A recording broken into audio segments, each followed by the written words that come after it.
Bueno, entonces, voy presentando a José Antonio, profesor del Departamento de Filología Española de la Facultad de Humanidades de la Universidad de La Laguna, realizado el máster en estudios avanzados de teatro por la Universidad Internacional de La Rioja.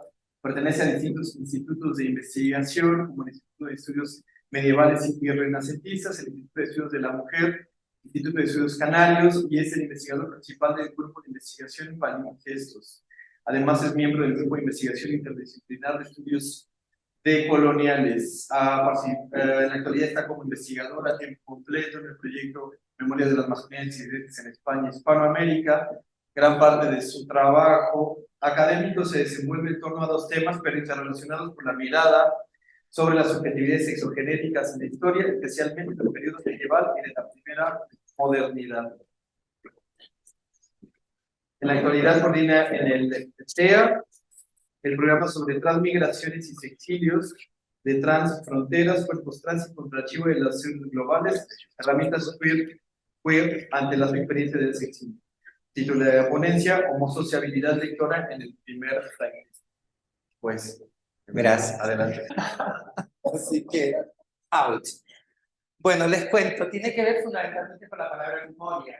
Delicio y multitude, que me parecen dos palabras muy bonitas cuando van juntas, pero no tiene nada que ver con eso, sino con la memoria. Y puesto que estamos en un museo de arte contemporáneo, aunque es un trabajo vinculado a un momento muy concreto de la historia y en relación con prácticas de archivo, sí me gustaría vincularlo fundamentalmente a las nuevas prácticas y a los nuevos espacios que se intentan ocupar en el museo bajo todos estos procedimientos que se llaman queerizar el museo.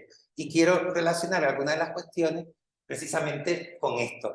Es un salto mortal porque estoy hablando de archivos en mitad de una dictadura y voy a pasar a cuestiones, por ejemplo, como la cultura de la cancelación, etcétera, etcétera, justo al final, pero sería interesante que puesto que estamos en un museo de arte contemporáneo y estamos trabajando las disidencias, introducir también un debate, porque no vamos a hablar del franquismo, que es un aburrimiento.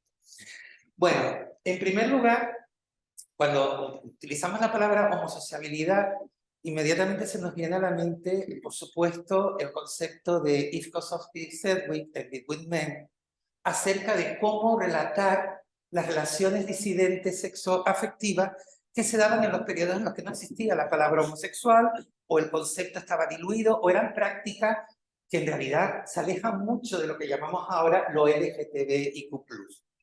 Por tanto, tenemos en mente ese concepto de homosociabilidad, pero yo voy a hacer un pequeño cambio y voy a añadirle la palabra lectora porque me interesa el problema de las comunidades, es decir, cómo las comunidades disidentes se han ido conformando y han creado, por así decirlo, una subcultura o una contracultura a lo largo de la historia y que en realidad, en muchas ocasiones, ahora no, porque ahora tenemos los medios, digamos, el internet, etcétera, pero básicamente es lo mismo. Pero ¿cómo se formaban esas comunidades cuando no existían estos medios de comunicación masiva?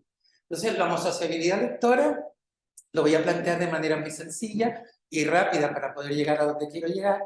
En primer lugar, se plantea como un concepto transhistórico. No tiene nada que ver con una linealidad positivista de una historia que va caminando en el tiempo con causa-efecto, sino todo lo contrario.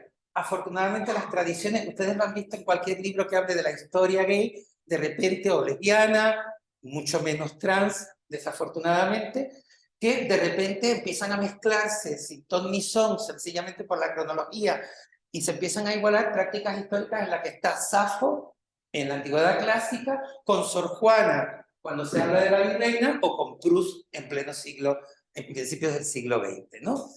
Entonces es un concepto transhistórico esto de la homosociabilidad lectora. Como lectores que nos hemos criado en la disidencia, yendo a buscar referencias, generalmente nos saltamos todos los procedimientos de contextualización. Después es un concepto generador de tradiciones. Tradiciones que pueden ser nacionales, pueden ser, digamos, vamos a llamarlo así, ya que estamos en un antiguo convento, digamos, tradiciones católicas, en el sentido de universales. De ahí que, por ejemplo, el Dorian Gray de Wilde, el Orlando de Virginia Woolf, Whitman, Lorca, Cernuda, la Manuela, el Adonis García, cada uno de ellos conforma una tradición literaria que puede ser vinculada a lo local, pero también que puede trascender a lo universal. Y por otro lado es un concepto transversal, porque la homosexualidad lectora no quiere decir qué leyeron, eso es una simplicidad. ¿Qué relación hay entre esas lecturas, los mecanismos de difusión, los mecanismos de publicación, de traducción, de circulación, de discusión de esos materiales en todo el contexto? Es decir, la obra en realidad no es qué leyó este señor, sino qué aprendió, cómo le llegó el libro, cómo lo, digamos, con quién lo relacionó, cómo estableció esas redes de significación semiótica entre determinadas conceptualizaciones que había en ese texto con otras anteriores, el concepto transhistórico que les decía. ¿Podría? Ahí te lo agradezco. Entonces, para eso, ¿para qué me sirve homosexualidad lectora? Para introducirme en cómo se generan comunidades disidentes a lo largo de la historia. Y para eso he utilizado precisamente a tres conceptos que conocemos de otros campos, pero que nos vienen muy bien para aplicarlo a esta tradición, ¿no? Tres abordajes que se pueden aprovechar. En primer lugar y fundamental es La comunidad imaginada de Benedict Anderson, libro que se trabaja fundamentalmente para los nacionalismos, el nacimiento de los nacionalismos en la modernidad, pero que nos sirve por dos razones. Benedict Anderson insiste maravillosamente en dos conceptos: la resignificación de los espacios y sobre todo la creación del otro. ¿Por qué nos sirve? Porque nos permite ver cómo los disidentes, siendo los otros en contextos heteronormativos, somos capaces también de crear otros. Es decir, crear mecanismos de homofobia internalizada dentro de nuestras propias tradiciones disidentes. Entonces, nos sirve, y en el caso concreto que voy a analizar, voy a utilizar al autor Cruz en los diarios que voy a leer. La otra es la comunidad lectora esotérica, es decir, cuando el texto necesita a un lector o a una lectora enterada, algo que está en el texto pero que los demás, el mundo normativo no lo sabe y en el texto está. Es una cosa que viene de un filósofo neonazi no, un filósofo conservador de la Escuela de Chicago, horroroso, que no les recomiendo que lean, que es Leo Strauss, pero sí el texto de Coetzee sobre la censura en Sudáfrica, porque ahí él plantea cómo la disidencia sudafricana lucha haciendo circular textos aparentemente inocentes, pero que en realidad, leída por la población en el apartheid, sirvió para levantar en muchas ocasiones las masas. Y ahí es precisamente, nosotros hemos sido especialistas, perdón por utilizar solo el nosotros de vez en cuando, a veces utilizaré nosotras y luego el nosotros. Pero hemos sido especialistas en una lectura esotérica a lo largo de toda nuestra historia. Es más, gran parte de la tradición literaria y crítica de la disidencia viene precisamente de esta práctica de ser una comunidad esotérica a la hora de leer. Y por último, la comunidad de afectos, que aquí sí retomo a Saramet y la economía de los afectos, y utilizaré al autor Gide, por una sencilla razón, porque Saramet nos acaba de descubrir un mundo muy interesante, y es que las emociones no se sustentan fundamentalmente en el texto en sí, sino en lo que genera el texto cuando se lee, cuando se comunica y cuando se establecen en redes. Eso es una cosa absolutamente maravillosa porque nos saca de la endogamia crítica de leer el texto, analizarlo, citarlo, etcétera, etcétera, y decir, no, ¿este texto qué ha generado? ¿Qué emociones está generando? ¿Qué emociones o qué relaciones está creando con el mundo?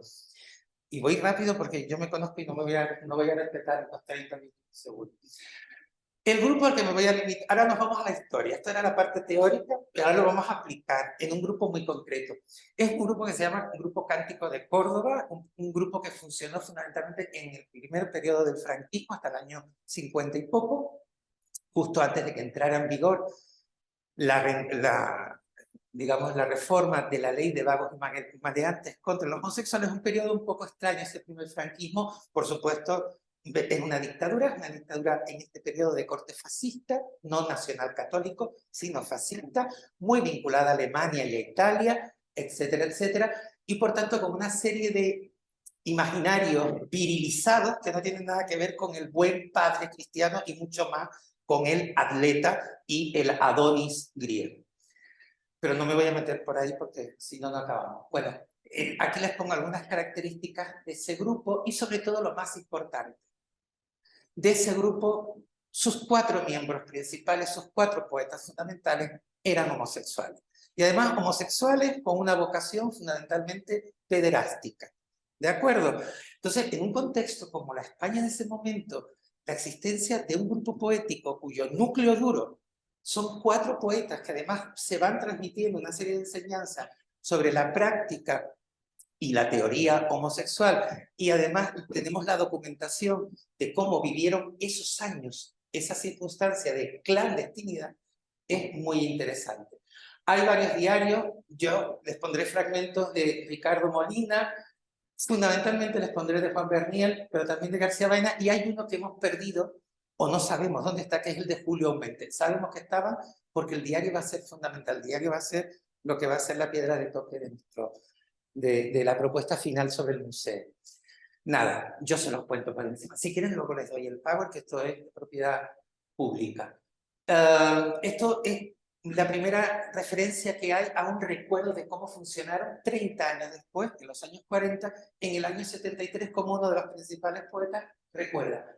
Se lo sintetizo muy rápido.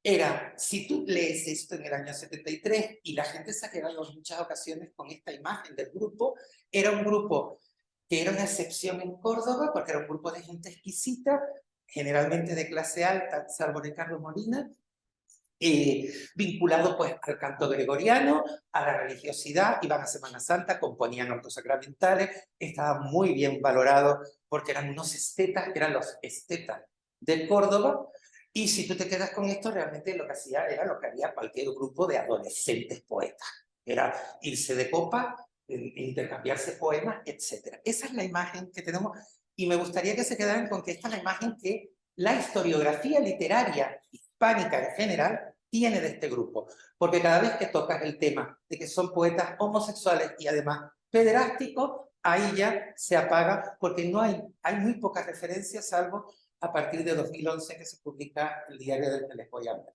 Entonces, estos, por ejemplo, serían, pero quiero que vean que esta es una comunidad, esa es la comunidad pública, la que ve, la que sale en los periódicos, la que organiza actividades. Pero para ponerlos en situaciones, ¿qué se podía leer en el franquismo? O sea, ¿qué es lo que podía acceder la gente? Se llaman años azules porque estaban vinculados fundamentalmente al fascismo europeo, y hay un control absoluto y una serie de medidas contra eso. Primero, la censura férrea y el adoctrinamiento gubernamental. El gobierno se encarga de plantear cuáles son los valores que se tienen que aprender, no solo en la escuela, sino a través de la publicación y control de las publicaciones. El escrutinio de las bibliotecas, sobre todo de las públicas. Desaparecen muchísimos ejemplares de los años 20 y 30, que fue los años maravillosos del despegar de la cultura española en el Estado español. Por supuesto, hay acuerdos, y los tenemos, con Alemania e Italia para no publicar autores judíos, o para no publicar autores de izquierda, etcétera, etcétera. Eso es lo oficial. Por otro lado, hay una centralización de la política editorial. Hay políticas, y sobre todo muy importante, que esto es un tema que no se ha trabajado nunca. Javi, presta atención. Es que es un compañero que está trabajando ahí, así saludo de camino. Hay, en las políticas de edición, sí se permitían autores prohibidos, siempre que fueran ediciones muy lujosas, es decir, solo para un alto standing, y si tú aportabas que eras un público profesional.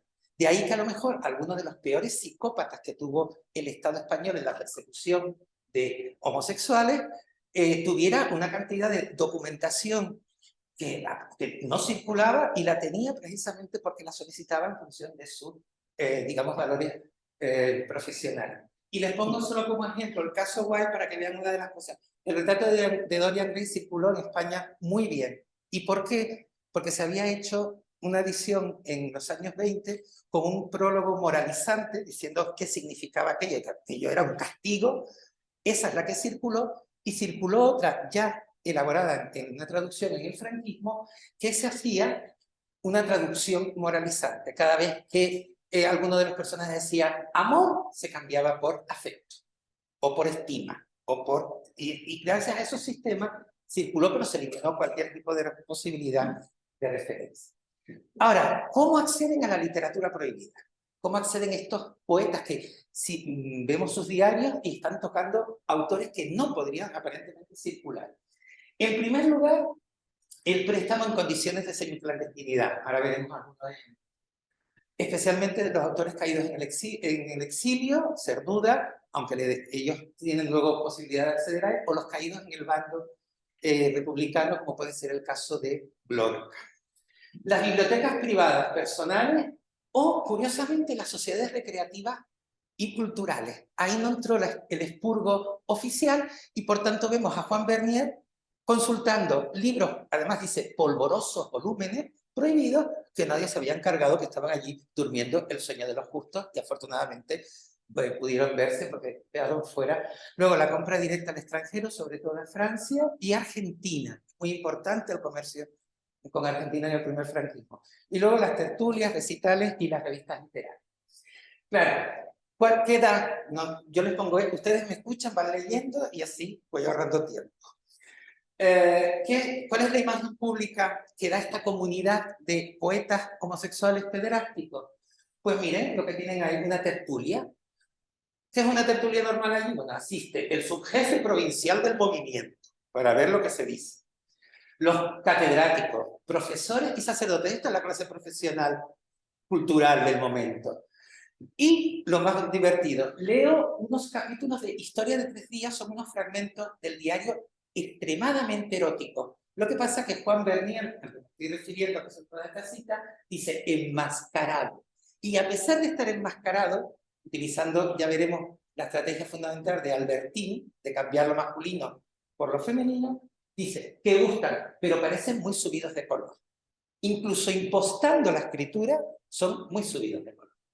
O en el Palacio de Pilar Sotomayor, una de estas mecenas falangistas, pues todo esto que es un cuadro, un auténtico cuadro de personajes, gente clásica, gente que vinculada a lo más rancio del arte de la época, orfebrería, arqueólogo, decoración, y él como... Y luego lo seleccioné también porque dice al final, perdón, en la segunda línea dice, él y yo en una alejada taberna de barrio. Eso era muy importante. Cuando tienen que tocar temas trascendentes, salen del espacio oficial y se dedican a ir precisamente a las tabernas. Por eso se llamaban peña nómada. Porque iban de taberna en taberna, pero en muchas ocasiones ese nomadismo era precisamente para evitar el control estatal o la delación, porque vivían en una de las ciudades que más sufrió el crimen fascista en sus momentos. Entonces, una ciudad acostumbrada a delatar. Bueno, fíjense, aquí apenas leo más libros que las páginas verdes, y fíjense, esto parece una cosa del siglo XIX y está en 1942. Un álbum. El álbum era una cosa de las tertulias del XIX, donde una señorita ponía un álbum, perdón, y tú eras poeta, ibas a la tertulia y le dedicabas un poema. Ese era el álbum. Y aquí todavía en el año 42, él publica, o sea, escribe la primera versión de Deseo Pagano y dice, para sorpresa de sus visitas, es decir, van dejando caer la pista de que están haciendo otra cosa, pero aparentemente lo único que se encuentran es, digamos, un poema subido de tono, como decía en el otro. Y aquí lo de los préstamos que yo les decía, las prácticas oficiales, que es ir a la casa de Don Carlos, prestarle unos libros, fíjense qué libros, Petronio, Boccaccio, Aretino estaba prohibido, etcétera, etcétera, pero como era profesor de latín, tenía esos textos como categoría profesional y podía prestar. Entonces, esto es lo oficial. Vamos a la comunidad esotérica, ¿no? Y este sí que lo voy a leer porque es un fragmento que fue precisamente el origen de esta intervención, ¿no? Estaba hablando con Pablo García Bernal, otro poeta muy joven, Bernal es mucho mayor, dice, Molina no se da cuenta de cómo esta peña nómada, que se nombra en los periódicos, que escribe en ellos y se considera como la máxima altura de inteligencia de nuestra ciudad, se ha formado más por afinidades espirituales, esta cursiva es del propio autor, por una secreta adivinación de instintos comunes. Los más antiguos de la reunión, Molina y yo, éramos paralelos en el ansia de saber, en las inquietudes literarias, pero más que en otra cosa, en el fondo no translúcido de un espiritualísimo interés por la belleza adolescente. Bueno, el espiritualísimo tendría que haberlo puesto entre comillas, porque no era tan espiritual, era más bien corporal. Tu amistad, Pablo, Conmigo surgió también de algo muy íntimo. Liébana vino por ti con su arte decadente, exquisito. Faustino con su alma desconocida, leonardesca, como decía Molina. Aumente entró porque sus problemas me parecieron análogos a los míos. Y aun cuando la reunión es mucho más numerosa y muchos se salvan de esta semejanza, la verdadera médula de ella está ahí, en lo que no se dice, pero adivinamos todo. Ese es el secreto de la comunidad y más esotérica, que hay una, públicamente se lee de una manera, pero entre ellos se leen de otra, pero también es una comunidad de afecto, porque es una comunidad en que se intercambian precisamente ese tipo de cuestiones. Y luego está la comunidad imaginada. Aquí sí que me gustaría dejarles claro una cosita. Solo les voy a poner el fragmento del urinario y el del cruising, fundamentalmente porque son fragmentos en los que ellos, los espacios, los convierten luego en literatura. Por mucho que la última tesis doctoral que se ha hecho sobre Juan Bernier se limita sencillamente a poner la palabra homosexual en 4 ocasiones en toda una tesis doctoral, sabemos perfectamente que la vida y el activismo sexual de los 4 era muy activo, pero no era activo solamente en el plano personal o anecdótico o episódico. Era además fruto, o sea, era el gran caldo de cultivo de su poesía.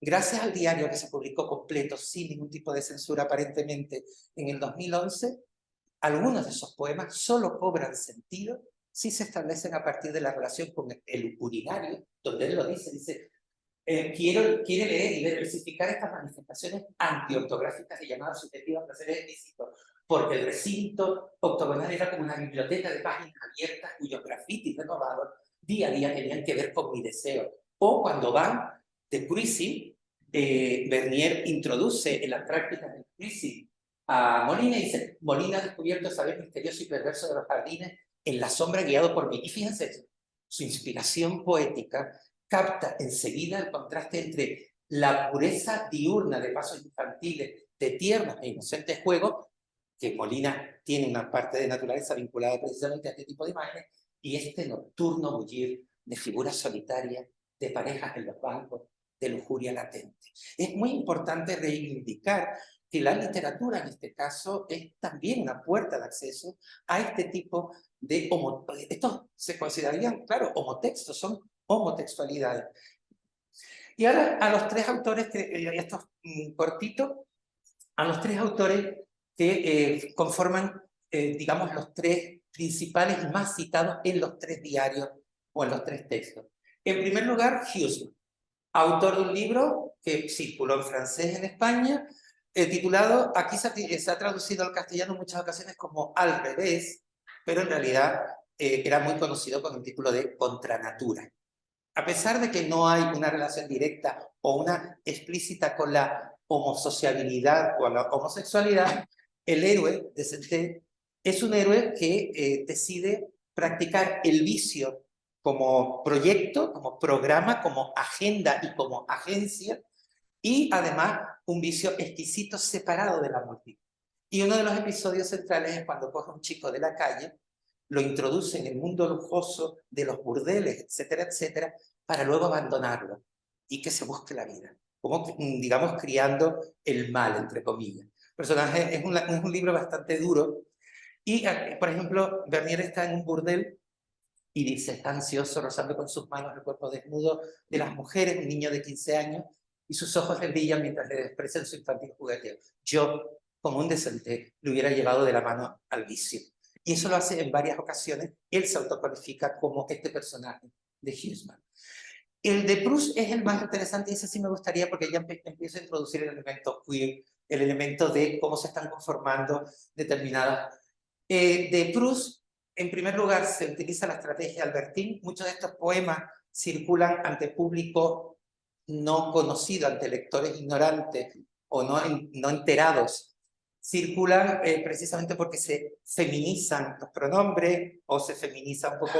Es una estrategia muy conocida. Isco Sofficelli, por supuesto, fue una de las primeras que lo trabajó en epistemología del armario y se refleja en su poesía. Pero me interesa mucho una cosa. Y es cuando estos jóvenes y no tan jóvenes aristócratas de la inteligencia de una ciudad perdida de la península ibérica, de repente empiezan a leer a Proust no precisamente como un maestro de aprendizaje, sino precisamente para distinguirse de lo que no quieren ser. Y hay dos colectivos en concreto que aparecen machacados, violentados continuamente, además con unas expresiones brutales, que son, en primer lugar, los afeminados, y en segundo lugar, todas aquellas personas que en una ciudad como esa intentaban crear alguna red de homosociabilidad, hasta el punto de que en una ocasión los periódicos muestran que se ha encontrado una casa en la que se reunían estos afeminados a celebrar bodas, etcétera, etcétera, y él se alegra porque él no quiere pertenecer, Bernier no quiere pertenecer a esta masonería homosexual. Entonces, esto me viene a colación porque acuérdense que esto es lo que pasa en muchas ocasiones en las políticas homonormativas que están llevando a cabo muchos movimientos gay, que es la idea de que el afeminado, de que el puto, la vestida, etcétera, etcétera, pues, bueno, lo sabe perfectamente porque la T de la LGTB es una de las letras más invisibilizadas en la lucha, a pesar de que fueron las personas que llevaron adelante la lucha. Entonces, la idea de lo trans, la idea de lo que no es homonormativo, de lo que no está bien, de lo que no está presentable socialmente, es uno de los grandes lastres, y esto nos sirve un poco también para situar que puede ser que sea un elemento común, sobre todo entre el gay más privilegiado, es decir, el gay que puede perfectamente salir y entrar del armario cuando le dé la gana, mientras que otras personas tienen que estar en el armario a la fuerza. Primero porque les han pegado una patada y los han sacado fuera del armario, o sencillamente porque no quieren estar en el armario y salen. Esa visibilidad. Entonces, hay un juego aquí que estoy trabajando ahora sobre el afeminado, un trabajo que estoy haciendo sobre precisamente el afeminado como esa figura transhistórica también que aparece. Y ya acabé, ya estoy acabando, perdón, para que vean que no. Y quizás la experiencia más interesante, que es la de G. Es precisamente el autor central para estos autores, ¿no? Primero, en su filosofía del amor. Yo el otro día tuve la suerte de llegar el domingo a Ciudad de México, y el domingo por la tarde se clausuraba Imaginarios Radicales, la exposición con perspectiva de género que había en el Museo de Arte Moderno, y me dio tiempo de...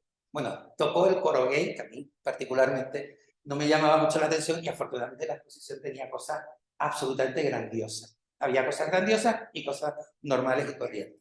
Pero me encontré con una cosa particularmente llamativa.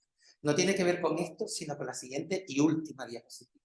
Aquí en esta, lo único que vemos es precisamente que Gide viene muy bien. Gide es el autor quizás que plantea con mayor claridad y mayor radicalidad, y en eso sí es verdad, mayor radicalidad, todo lo que es la cuestión del elitismo homosexual, vinculado a toda una tradición pederástica de la que él se separa y de la que intenta recrear un momento fundacional, la apolínea y sobre todo la liberadora del deseo. Ahora que estaban hablando del placer, tú lees una página de Proust y estas discusiones sobre el placer no tienen sentido porque el paradero. Bueno, es lo que dice aquí.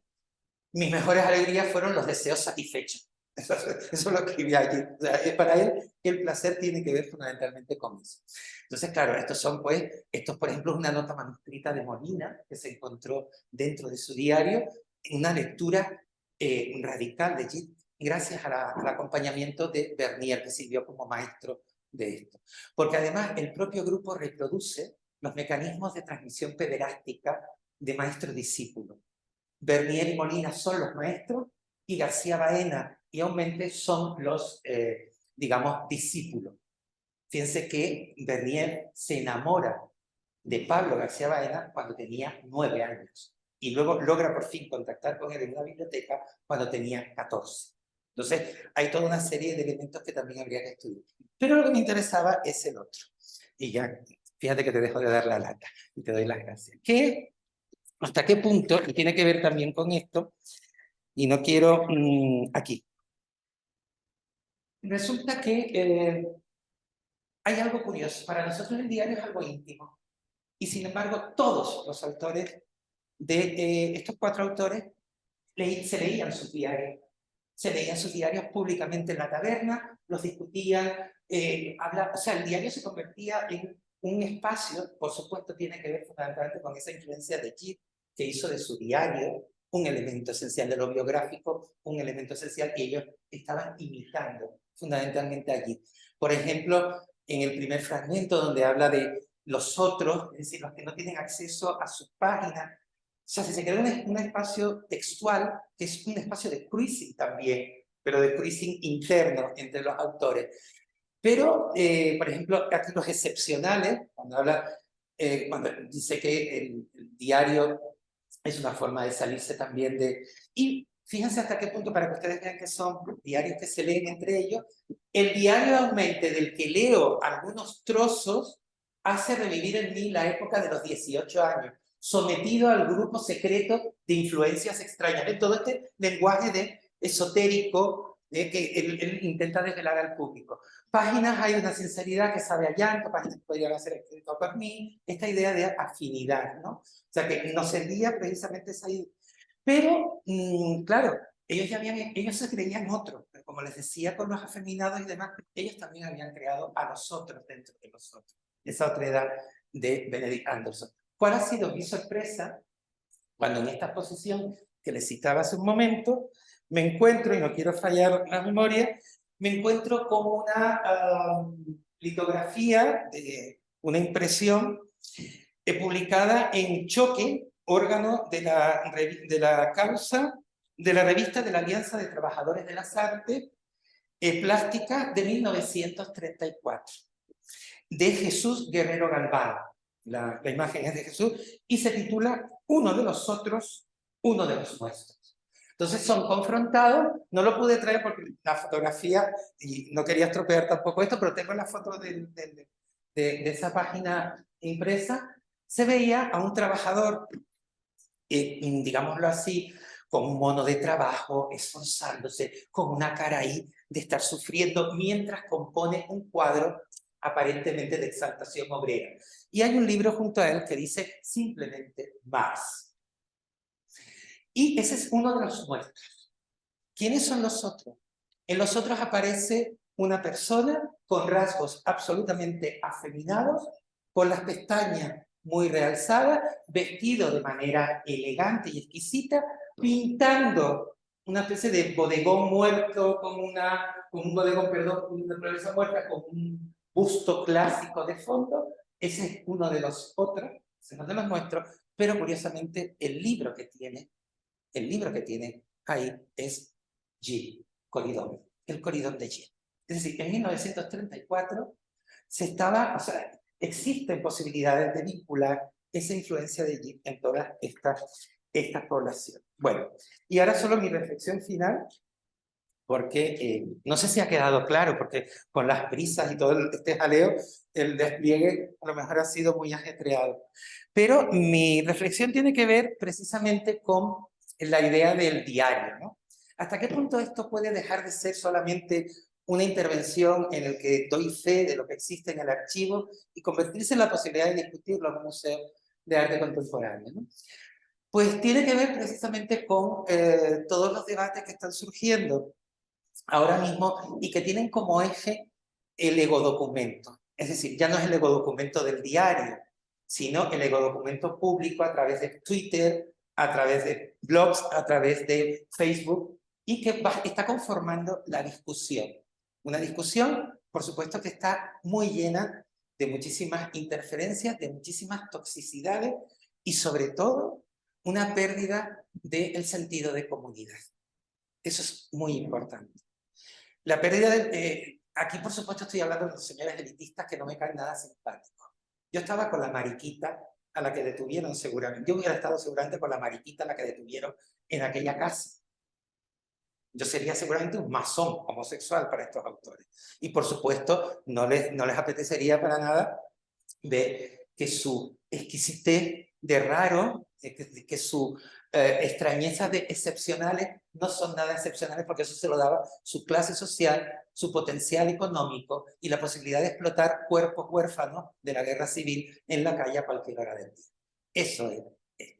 Pero a pesar de todo, y fíjense que me sale y podría perfectamente establecer una frontera con esta gente, a pesar de todo, los trabajos, los estudios, y les tengo hasta cariño, porque por encima de esas circunstancias existe la misma experiencia. Y eso no está ocurriendo en la actualidad con todos los debates que se están dando sobre precisamente hasta qué punto, por ejemplo, con las políticas de cancelación que se están dando, o, y algo, esto sí viene mucho peor, con el nuevo pensamiento neoconservador, por no decir ultrafascista, que se está imponiendo y donde, incluso se lo digo porque en el Estado español, del que vengo, incluso pues un partido que hasta hace muy poco, cada vez que salía algo a favor de las poblaciones disidentes sexoafectivas, las llevaba al Tribunal Supremo, ahora saca una portada en el principal periódico de la derecha diciendo que ellos tienen más gays que ningún otro partido. O sea, esta especie de lavado de cara. Entonces yo creo que una de las posibilidades que queda para el futuro es que el museo se pueda convertir no en un espacio de yo lo ocupo, hay que coerizarlo, hay que yo no sé qué, no en eso solo, sino en introducir a la comunidad, es decir, no solo a quienes discuten, no solo a quienes crean, sino a quienes también están sufriendo como el puto del que no sufría mucho, porque afortunadamente era activista, pero mi contacto también con el mundo del comercio, del trabajo sexual, las historias no son tan idílicas y no hay un grado de conciencia tan alto y tan maravillosamente envidiable. Entonces, una de las formas es intentar, digamos, desconectar muchas de las discusiones estúpidas que además son unilaterales, unipersonales y sobre todo son ganas de ocupar el museo porque les da la gana de ocupar un museo cuando hay todo un mundo abierto y traer al museo precisamente este tipo de memoria incómoda para los colectivos, de memoria incómoda para el movimiento y de memoria incómoda para eso que llamamos la cultura disidente, LGTBIQ+. ¿De acuerdo? Pues espero que se hayan enterado y si no, pues nada, se los comento luego en el café, ¿vale? Gracias. ¿El primer tiempo? Bueno, pues no hay discusión. Mira, muchísimas gracias. Bueno, Muchas gracias. Y podríamos entonces abrir un espacio para comentarios breves, a lo mejor alguna pregunta muy puntual. Sí. Sí, adelante. Maravilloso de Dios y sobre todo porque tú has dicho al inicio, y sobre todo porque tú has dicho al inicio que se alejaba un poco del tema de nuestro encuentro. Yo creo que no, porque la comunicación tiene hubiera podido titularse de una bibliofilia entendida, ¿no? Entonces me parece que en absoluto te has alejado de lo que aquí nos reúne, ¿no? La duda que a mí me ha quedado, que no es una duda, es una reflexión, es en esos vicios y virtudes de una bibliofilia entendida, podrían establecerse paralelismos con círculos, por ejemplo, sindicalistas, obreros, politizados, en donde también sufrían una persecución durante buena parte del franquismo y también tuvieron que tejer este tipo de redes. ¿Ya están si podría existir ese diálogo? Sí, es más, gracias Rafael, estoy siguiendo precisamente a Diegues. A Diegues lo estoy persiguiendo. Ellos no participaron en la vida política más allá de, digamos, por ejemplo, que ya es importante, que en su revista, en la revista Cántico, apareciera Lorca, apareciera Cernuda. Cernuda se comunicaba con él. Apareciera Vicente Alexandre tratado de una manera ambigua, o sea, dejando para esa comunidad esotérica de lectores. Entonces, en el caso de ellos sí que hubo un pequeño riesgo, pero un riesgo que estaba vinculado fundamentalmente a las prácticas lectoras de la época y que no permeaban a otros espacios. Pero sí es verdad que hay otro poeta, que también era comunista, que sirvió un poco, era librero y aprovechaba que era representante de libros que iba por los pueblos para establecer las células. Entonces, su poesía no tiene nada que ver con murió en extrañas circunstancias. Hay incluso la posibilidad de que haya sido asesinado por los servicios secretos de Franco en el tren, muere misteriosamente en un tren y lo encuentra cuando llega el tren a Atocha. pero, bueno, es por la excusa que se pone para no admitir a Jaime Gil de Biedma, que le puede pasar como a por maricón, porque siempre pensaba, el problema con el Partido Comunista, en concreto, sobre todo por los ortodoxos, porque luego España tuvo afortunadamente también una potente tradición ácrata, anarquista, muy potente, en el que este tipo de temas estaban, entre comillas, se discutían, se hablaban, etc. Pero el comunismo entendía que los homosexuales, si nos tocaban, íbamos a cantar inmediatamente en un interrogatorio, que nos vamos a soportar interrogatorios, etcétera, etcétera, y tenía la mala fama. Sin embargo, por ejemplo, sí sabemos que hubo comunicaciones entre personas homosexuales en el periodo franquista, por ejemplo, en Canarias, a principios de los años 70, quien monta el primer movimiento del que se tiene noticia, aunque solo tenemos un pequeño panfleto a principios de los años 70, es un independentista que viene del sindicato obrero canario y homosexual. Entonces, claro, son redes porque además los propios partidos en esos momentos de clandestinidad tampoco registraban eso, pero yo creo que sí. En el caso de ellos, quizás su mayor valentía fue haber dado paso a la memoria de personas, incluso Pasolini. Tienen un artículo dedicado a Pasolini con unos poemas de Pasolini en la última etapa de la revista Cántico. La gente además muy enterada, muy enterada. Y yo creo que ya. Bueno, gracias. Yo creo, sí, bueno, un último comentario. Claro, me encantó. Estamos debatiendo con Javi, el día que vas a hablar. Javi, traidor. No se te iba a preguntar, creo que lo mencionaste un poquito al final, pero ¿cómo se articula esto con la dirección de la clase? Tanto la relación pedagógica, poetas entrenados, jóvenes poetas, o entre estos entendidos, imagino yo, pedir estas maricas afeminadas, ¿cómo hacer la diferenciación de clase? ¿Cómo piensan también el tema de esto que decía Javi? El tema de la promiscuidad, de la negación de los afeminados. Finalmente, la pregunta, a ver, en la llama. ¿Qué hacemos con estas incomodidades? Porque están incómodas, a veces insoportables, cuando la memoria se construye con fines políticos, efectos tan importantes en los modos en los cuales representamos a la sociedad, representamos ante el Estado. O sea, de algún modo u otro, esta memoria de las relaciones paidrácticas aparece una y otra vez en la diferencia que presentamos. Pero nunca aparece el tema de cómo gestionamos esta incomodidad, cómo la ponemos sobre la mesa, cómo hacemos política con ella, cómo nos presentamos a un público quizás más amplio para dar cuenta de estos inventos que a veces son hasta insoportables para nosotros mismos. Las memorias. Bueno, voy a empezar por lo último y rápido. No, voy a hacer muy rápido. Con respecto a qué hacer con esta memoria, evidentemente tú has puesto una palabra que es política. Esa memoria, o sea, el archivo no surge sencillamente para acumularlo, surge para activarlo, sobre todo si vienes de colectivos activistas. Entonces, yo creo que ahí hay que acudir a las propuestas de Sarabia.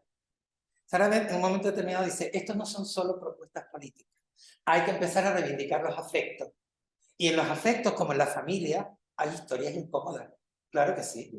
Lo que yo no voy a ver es a callarme la boca y decir, son magníficos escritores cuando uno de ellos, antes de morir, pasó los 8 últimos años de su vida revisando un diario en el que explicitaba relaciones de explotación sexual con niños, donde él era el protagonista, y si él tuvo la valentía de sacar a la luz de ese diario para que podamos leerlo, es porque él quería también que hiciéramos algo con eso. Fíjense que para mí un diario tan crudo como este me pareció el mayor acto de amor que pudo haber hecho Juan Bernier, porque si no, no hubiéramos sacado del armario los otros 3, no hubiéramos leído ahora su poesía de otra manera. O sea, esa memoria incómoda hay que asumir.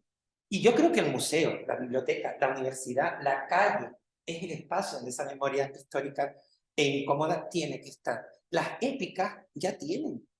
Los homonormativos, lo que yo llamo prácticas homonormativas, ya han trabajado la épica y han blanqueado el movimiento trans y han blanqueado el problema de la pederastia en la tradición homosexual de Occidente y en otros lugares, no de Occidente, porque todo el mundo dice, ¿pederastia los griegos? No. Yo el otro día precisamente ayer estábamos comentando que en la tradición hindú, la tradición del Guru Shishya, donde al niño de 11 años del teatro Kathakali para interpretar a mujeres, se le inicia sexualmente a los 12 años y lo inicia su maestro de declamación. O sea, hay que empezar como a mirar de otra manera esto. Y si es política, me parece muy bien porque además es necesario que esto esté en los espacios para discutirlo y en los espacios para exhibirlo, pero también, por favor, afecto. Porque lo que ha faltado en los últimos años, y yo he vivido situaciones, yo estoy en un programa de un museo de arte moderno, y he vivido situaciones en las que de repente, voy a hacer un poco, y ya de verdad que acabo, aparece pues alguien que se ha leído fenomenología queer de Sarah Mier, y llega allí a abrirnos la verdad. Y yo digo, mira, te digo lo mismo que decía María Zambrano contando lo de San Pablo. Cuando llega San Pablo al ágora ateniense y dice, traigo la verdad. Y entonces le dijeron los atenienses, mira, está en el ágora, se viene a discutir la verdad. Si tienes la verdad, vete a venderla a los mercados. Pero no, este no es el espacio. Entonces vienen como si fueran los salvadores a traer la teoría. Y tú dices, no, nene, no, nene. Hay muchísima memoria incómoda, hay muchísima memoria heroica, hay muchísima... Esto no ha sido un pasado, y en los últimos años no ha sido un pasado verdaderamente potente porque yo creo que además es una práctica del neoliberalismo y del capitalismo. Y ahí sí que estoy de acuerdo con lo más duro del discurso queer. Si no volvemos a prácticas anticolonialistas, a prácticas anticapitalistas y a discutir estos mecanismos, vamos a caer en el onanismo estético de los queer. Y eso no se discute, eso es a ver quién es más guapo o más guapo. Entonces hay que volver ahí e volver a las calles y la actividad. Bueno, pues ya está. ¿Ves? Yo acabé. No más que nada porque... No.